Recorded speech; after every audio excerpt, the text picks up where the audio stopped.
नमस्कार दोस्तों, मेरा नाम मनोहर आलम है और आप देख रहे हो अपना चैनल मेडिकल नॉलेज हब। हम पीडियाट्रिक्स के बारे में पढ़ रहे थे, मतलब कि बच्चे में क्या क्या चीज़ें होती हैं। मेरा स्पेशलाइजेशन पीडियाट्रिक्स है, तो मैं पीडियाट्रिक्स के बारे में पढ़ाता हूँ, बच्चों के बारे में पढ़ाता हूँ कि जो नॉर्मल बच्चे होते हैं उनमें क्या क्या प्रॉब्लम्स अराइव होते हैं, कौन कौन सी बीमारियाँ बच्चों में हो सकती है, क्या क्या होने वाली होती है और उनके कारण क्या क्या हो सकते हैं। तो हमने प्रीवियस वीडियो में देखा था कि न्यूबॉर्न बेबी क्या होता है, बच्चे की डिलीवरी कैसे होती है, बच्चे का अपन केयर कैसे करते हैं, बच्चे के हेड के बारे में हमने डिस्कस किया था। आज अपन डिस्कस करेंगे एक न्यूबॉर्न बेबी के रिफ्लेक्सेस के बारे में। रिफ्लेक्सेस का मतलब होता है कि किसी प्रकार का एक रेस्पॉन्स, कि बच्चा किसी भी स्टिमुलाई के प्रति, अगर बच्चे को कोई एक्सटर्नल स्टिमुलाई मिलता है, एक्सटर्नल स्टिमुलाई मिलता है तो बच्चा क्या करता है, उस स्टिमुलाई के अगेंस्ट अपना एक रेस्पॉन्स जनरेट करता है, generate a response against that stimuli। उस स्टिमुलाई पर से अपना एक रिस्पॉन्स जनरेट करता है, जिसको अपन ने नाम दिया है reflexes of the newborn baby. एक न्यूबॉर्न बेबी, न्यूबॉर्न मतलब कि जब बच्चा जन्म लेता है तो वो कौन कौन से रिफ्लेक्स हमें दिखाता है। मेनली दो प्रकार के रिफ्लेक्स होते हैं बच्चे के अंदर। पहला जो रिफ्लेक्स होता है वो होता है प्रीमेटिव रिफ्लेक्सेस। दूसरा जो रिफ्लेक्स होता है उस रिफ्लेक्स को बोलते हैं प्रोटेक्टिव रिफ्लेक्सेस। जो प्रीमेटिव रिफ्लेक्सेस होते हैं, ये प्रीमेटिव रिफ्लेक्सेस होते हैं immature of the nervous system. जब बच्चे का जो नर्वस सिस्टम होता है वो इमैच्योर होता है, उसकी वजह से ये वाले रिस्पॉन्स अराइज होते हैं। सबसे पहले आएगा आपका रूटिंग रिफ्लेक्स। मैं एक बार इन दोनों के बारे में बता देता हूँ, प्रीमेटिव एंड प्रोटेक्टिव रिफ्लेक्स। जो प्रीमेटिव होता है, ये जो प्रीमेटिव रिफ्लेक्स होता है ये होता है आपके इमैच्योर नर्वस सिस्टम की वजह से, इमैच्योर नर्वस सिस्टम या फिर सीएनएस की इमैच्योरिटी की वजह से ये डिसएपियर हो जाती है कुछ टाइम के बाद। Disappear after time, particular time reflexes का अलग टाइम होता है, उसके बाद में डिसअपीयर हो जाते हैं। प्रोटेक्टिव रिफ्लेक्सेस, प्रोटेक्टिव रिफ्लेक्सेस का मतलब होता है कि ऐसी प्रतिक्रिया या फिर ऐसा रेस्पॉन्ड, रिफ्लेक्स का हमने क्या नाम दिया था, रेस्पॉन्ड। एक प्रकार से रेस्पॉन्ड होता है जो बच्चा किसी भी क्रिया के प्रति अपना प्रतिरोध बताता है, अपनी प्रतिक्रिया देता है। प्रोटेक्टिव रिफ्लेक्सेस कभी भी डिसअपीयर नहीं होते हैं, they are never disappear, never disappear, कभी भी ये डिसअपीयर नहीं होते। अगर अपन बात करें कि जो हमारे प्रिमिटिव रिफ्लेक्सेस है, प्रिमिटिव रिफ्लेक्सेस के अंदर कुछ रिफ्लेक्सेस ऐसे आते हैं जो कभी डिसअपीयर हो सकते हैं, कभी डिसअपीयर नहीं भी होते हैं। तो इनके अंदर अगर डिस्कस करते हैं, सबसे पहला आता है हमारा प्रोटेक्टिव रिफ्लेक्सेस। प्रोटेक्टिव रिफ्लेक्सेस की अगर हम बात करें, एक बार पूरे रिफ्लेक्सेस को ऐसे अपने बोर्ड पे लिख देता हूँ। रिफ्लेक्सेस ऑफ न्यूबॉर्न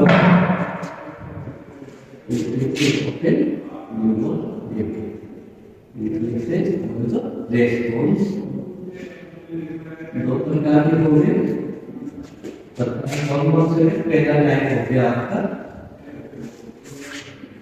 प्रोटेक्टिव, जिसमें बच्चे अपनी प्रोटेक्शन के हिसाब से हमें देता है। दूसरा आता है आपका प्रीमेच्योर, जो इमेच्योर नर्वस सिस्टम की वजह से होता है। अगर हम प्रोटेक्टिव रिफ्लेक्स की बात करें, प्रोटेक्टिव रिफ्लेक्स के अंदर सबसे पहला आता है आपका स्नीजिंग रिफ्लेक्स। स्नीजिंग रिफ्लेक्स, जैसा कि मैंने पहले बताया कि जो प्रोटेक्टिव रिफ्लेक्सेस होते हैं they are the never disappear, कभी भी डिसअपियर नहीं होंगे। डिसअपियर मतलब कभी भी गायब नहीं होंगे। वो रिफ्लेक्स बॉडी उनके जन्म से लेकर मृत्यु तक लगातार दिखाएगी। ये वाली जो रिफ्लेक्स होते हैं ये होते हैं प्रोटेक्टिव रिफ्लेक्स। इसके अंदर पहला है आपका स्नीजिंग रिफ्लेक्स। रिफ्लेक्स। दूसरा रिफ्लेक्स आता है आपका कपिंग रिफ्लेक्स, जो बेबी होता है इसको कपिंग रिफ्लेक्स भी आएगा। तीसरा रिफ्लेक्स आएगा आपका गैग रिफ्लेक्स। Gag reflex. चौथा रिफ्लेक्स आता है स्वॉलोइंग रिफ्लेक्स। Swallowing reflex. पांचवा रिफ्लेक्स आता है सकिंग रिफ्लेक्स।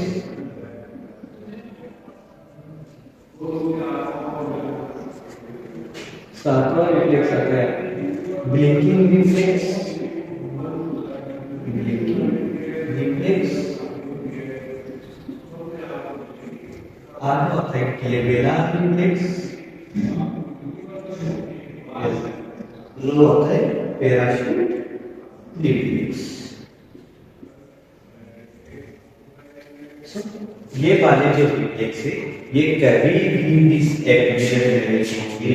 ये रिफ्लेक्स बड़ों के अंदर भी पाए जाएंगे और जो न्यूबॉर्न बेबी होता है उस न्यूबॉर्न बेबी के अंदर भी ये पाए जाएंगे। पहला है स्नीजिंग रिफ्लेक्स, दूसरा है कपिंग रिफ्लेक्स, तीसरा है गैग रिफ्लेक्स, चौथा है स्वॉलोइंग रिफ्लेक्स, पांचवा है सकिंग रिफ्लेक्स, फिर blinking, glabellar and parachute reflex. So these are the protective reflexes. ये वाले होते हैं आपके बच्चे के जो न्यूबॉर्न बेबी होता है उसके प्रोटेक्टिव रिफ्लेक्सेस। अब अपन बात करते हैं कि ऐसे रिफ्लेक्स जो प्रीमेटिव थे, ये प्रीमेटिव रिफ्लेक्सेस क्यों हो रहे थे? मैंने पहले बताया था primitive reflexes is the occurred the immaturation of the nervous system. Immaturation of nervous system, जब व्यक्ति का नर्वस सिस्टम होता है वो मैच्योर हो रहा है तब ये अराइज होती थी और ये डिसअपियर होने लगती है जब नर्वस सिस्टम मैच्योर होने लगता है। जब धीरे धीरे बच्चे का नर्वस सिस्टम मतलब कि उसका डेवलपमेंट होने लगता है, उसकी मसल्स अच्छे से काम करने लगती है, उसका ब्रेन अच्छे से काम करने लगता है, तब ये जो रिफ्लेक्सेस है ये ऑटोमेटिकली डिसअपियर हो जाते हैं। तो इनमें सबसे पहला आता है routine reflex. Routine reflex. Reflex. दूसरा आता है डॉल्स आइज रिफ्लेक्स। तीसरा है मोरो रिफ्लेक्स। चौथा है टॉनिक रिफ्लेक्स। पांचवा है लैंटर्न रिफ्लेक्स। फिर आता है Palmer reflex.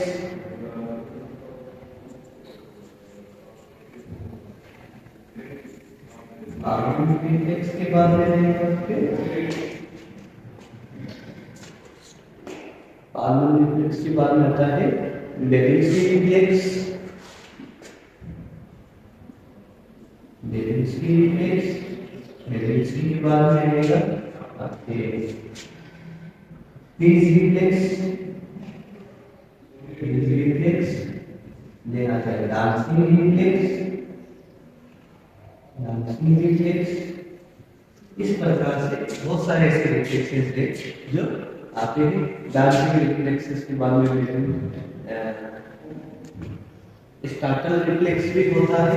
Startle reflex. Startle reflex. Reflex. Startle reflex के बाद में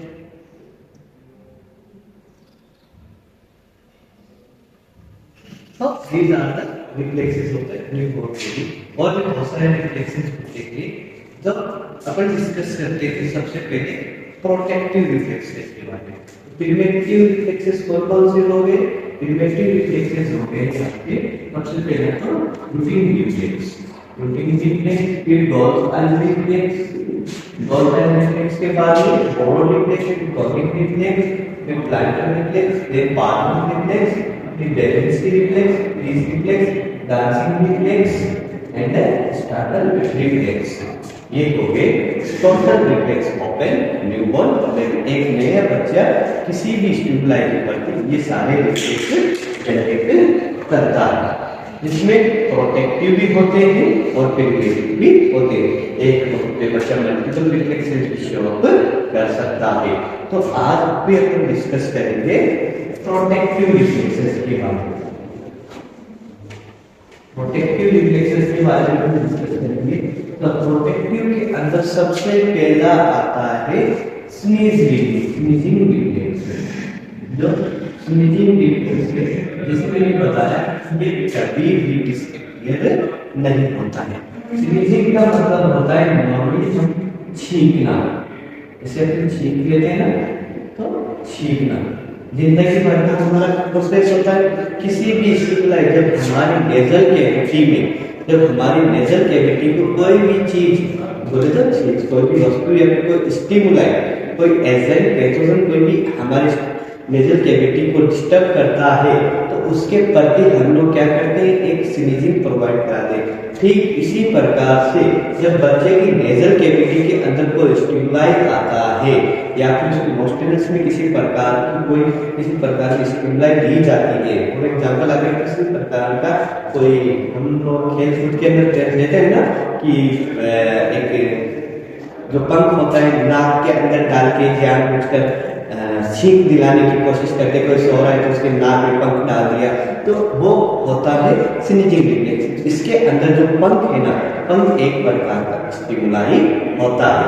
अब जैसे ही पंख नेजल की, हमारी जो नाक की जो मसल्स है, उन मसल्स के पास में जाके इरिटेट करता है, तो हमारी जो नेजल कैविटी है, नेजल कैविटी के थ्रू हमारा जो ब्रेन है क्या करेगा? एक स्टिमुलस देगा, एक रिएक्शन देता है, जिसको हम बोलते हैं रिफ्लेक्स। बेबी को क्या करेगा? बेबी के लिए हम रिफ्लेक्स देंगे और हमारे लिए जब बड़े होंगे तो हमारे लिए एक प्रकार का रिस्पॉन्स हो जाता है। तो स्नीजिंग रिफ्लेक्स में क्या करता है? बच्चा छींकता है, बहुत जोर से छींकता है, बार बार उसको छींके आने लगती है। जुकाम के अंदर गुदगुदी से होने लगती है तो बार बार छींके आते हैं। सेम प्रकार से बच्चे को भी इसी प्रकार का रिफ्लेक्स मिलता है, बच्चे भी ये चीजें करता है। दूसरा होता है कपिंग रिफ्लेक्स। कपिंग रिफ्लेक्स में क्या होता है कि जो बच्चे की इस अपना जो ओरोफेकस होता है, ओरोफेकस के अंदर या फिर ट्रेकिया के अंदर किसी भी प्रकार का, या फिर रेस्पिरेटरी ट्रैक्ट के अंदर किसी भी प्रकार का, रेस्पिरेटरी ट्रैक्ट में या फिर इसोफेगस के अंदर, फिर ओरोफेगस के अंदर आप देख सकते हो ओरल कैविटी के, ओरल कैविटी फेरिंग्स के अंदर किसी भी प्रकार की प्रॉब्लम हो जाती है या फिर किसी प्रकार का कोई स्टिमुलाई आ जाता है। फॉर एग्जाम्पल जैसे हम कुछ खा रहे हैं, दाल बाटी खा रहे हैं, कुछ भी खा रहे हैं, खाते खाते हमने क्या कहते बात कर रहे थे तो थोड़ा सा उसका बात ट्रेकिया के अंदर चला गया। जैसे ही ट्रेकिया के अंदर जाता है हम लोग खांसते हैं, कफिंग करना स्टार्ट कर देते हैं, जिससे कि जो उसके अंदर ट्रेकिया की जो मसल्स एल्टर्ड हुई है उसके द्वारा एक रिफ्लेक्स जनरेट हो गया, जिसको हमने नाम दे दिया कपिंग रिफ्लेक्स। कपिंग रिफ्लेक्स के बाद आता है गैग रिफ्लेक्स। गैग का मतलब होता है बाहर निकालना। गैग रिफ्लेक्स का मतलब होता है बाहर निकालना।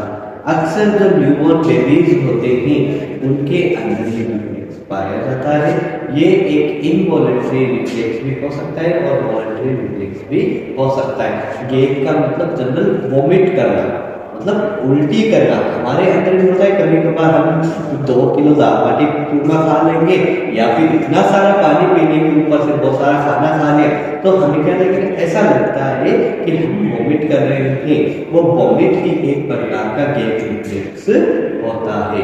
अब जब बच्चा बच्चे को हम एक्सेस खिला देते हैं, बहुत ज्यादा मात्रा में दूध पिला दिया, माँ है ले बेटा मेरा बेटा ज्यादा खाएगा ज्यादा खिलाने के चक्कर में उसको हर आधे घंटे में थोड़ा थोड़ा सेरेलेक खिला रही है, दूध पिला रही है, मतलब बच्चे को ज्यादा खिलाने को उसका पेट में वो की पेट की कैपेसिटी बहुत ज्यादा हो रहा है, तो बच्चा क्या करता है फिर उल्टी करने की कोशिश करता है।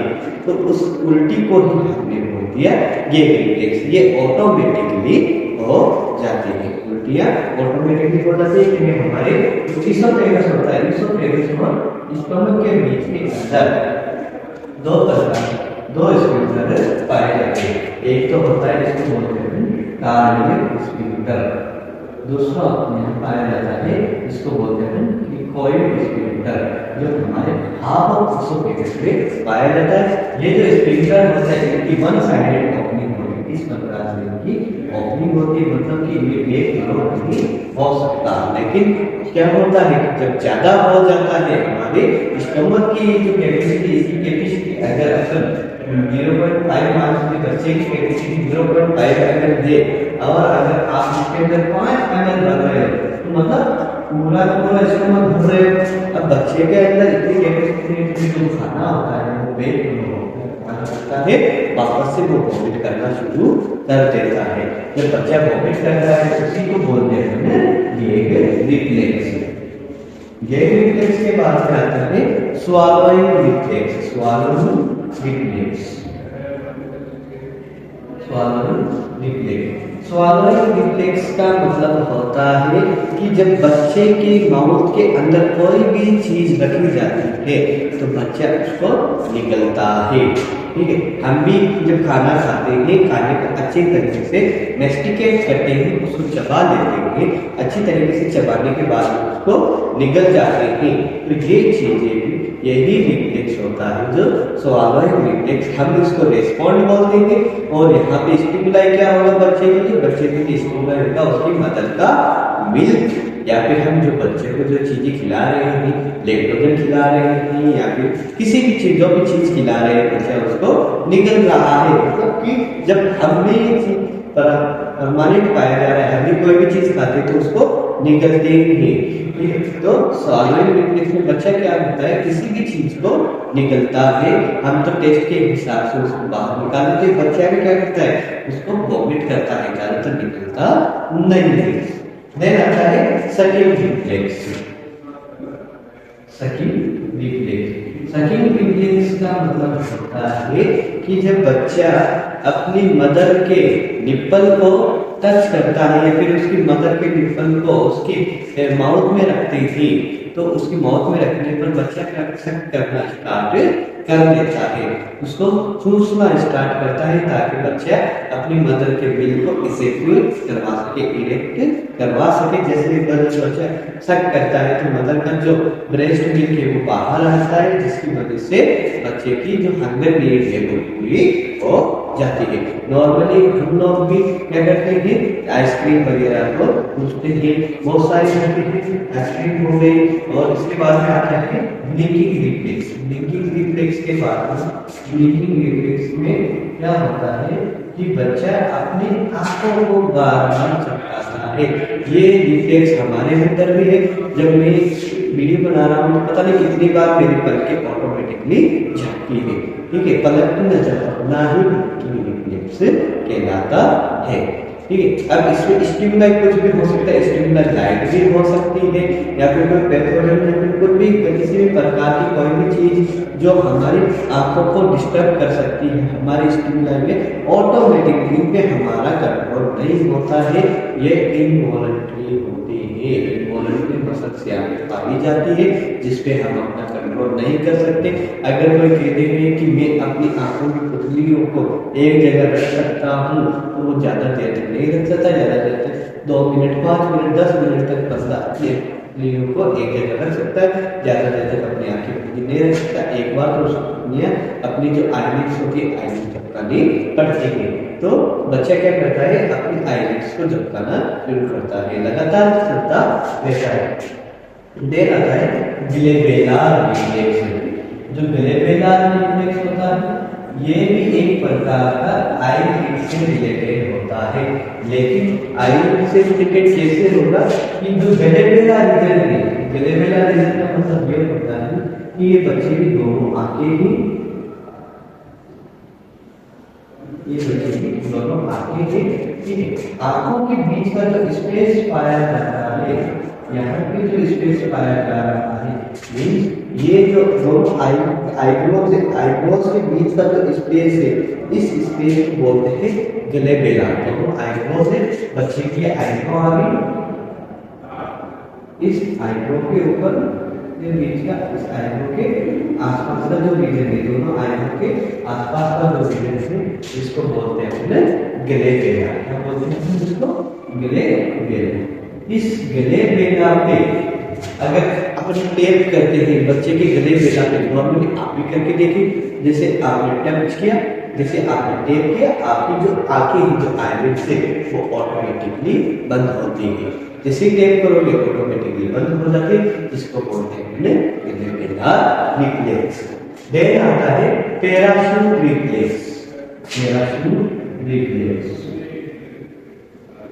पैराशूट रिफ्लेक्स में क्या होता है कि जब किसी बच्चे को हम हवा में फेंकते हैं, छोटे बच्चों को अपन फेंकते हैं ना हवा के अंदर, जैसे कि 1 साल का 2 साल का बच्चा हो गया, अच्छा खासा है, इसको लाड में उसको हवा में उछालते हैं। जैसे हम इसको हवा में उछालते हैं तो बच्चा क्या करता है, अपने हाथ और पैरों को हिला के पैराशूट की तरह इस प्रकार से अपने हाथ और पैरों को वो खोलता है, ताकि उसका एक प्रकार से प्रोटेक्शन मिले। वो ये सोचता है कि मैं अगर अपने हाथ और पैरों को खोलूंगा तो मुझे, जब गिरूंगा तो मुझे कम चोट लगेगी। नॉर्मली ऐसे पैराशूट के अंदर होता है कि पैराशूट में हमेशा हाथ पैर खुले रहते हैं और जो एयर रहती है, एयर का जो दबाव होता है वो कम लगता है। इसीलिए बच्चा क्या अपने हिसाब से अपनी प्रोटेक्शन ऑटोमेटिकली करता है। हम भी जब कहीं से कूदते हैं तो हमारे हाथ पैर ऑटोमेटिकली खुल ही जाते हैं।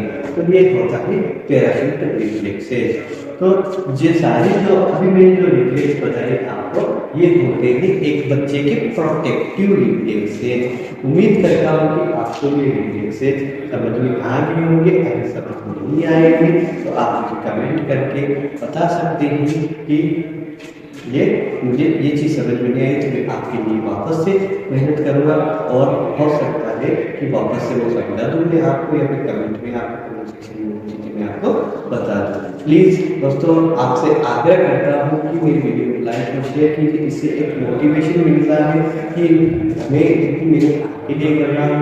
अगर मुझे इतना अच्छा रिस्पॉन्स आता है तो एक और एनर्जेटिक मिलती है बॉडी के अंदर की, हाँ कि हम अच्छा रिस्पॉन्स आ रहा है, मतलब हमें पसंद कर रहे हैं लोग, तो हमें और ज़्यादा मेहनत करनी है। तो मैं आपके लिए मेहनत कर रहा हूँ। मैं आपके लिए आग्रह करता हूँ कि मेरे चैनल को लाइक सपोर्ट कीजिए और चैनल को ग्रो करवाइए। ये आपका चैनल है, आप चाहो तो इसको जितना चाहे आपके बदौलत ये चैनल ग्रो कर सकता है। मेरी हमेशा कोशिश रहती है कि न्यू अपडेट्स और न्यू नॉलेज के साथ मैं आपको पढ़ाऊँ। हमेशा 3-4-5 बुक्स में आपको रेफर करके पढ़ाता हूँ और टॉपिक तैयार करने में बहुत ज़्यादा टाइम लगता है।